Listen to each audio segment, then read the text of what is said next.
एउटा कुरा भनौँ उनी घरमै छिन्। एउटा कुरा भनौँ म साँच्चीकै तिमीलाई माया गर्छु। साथीहरू, यस किसिमको वाक्यलाई नेपालीबाट अङ्ग्रेजीमा कसरी बनाउने आउनु सिकौँ।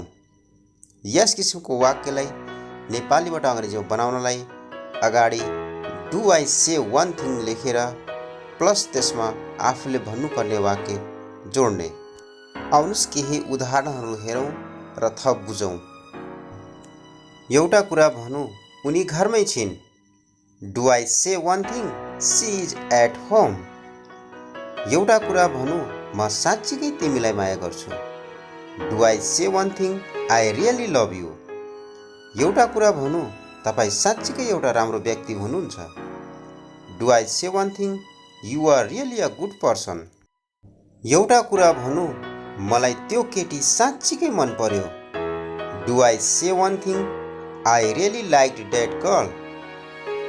एउटा कुरा भनौँ पार्टीको खाना साँच्चीकै मिठो थियो। Do I say one thing food was really tasty in the party.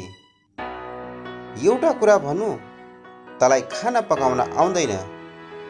Do I say one thing you don't know how to cook food.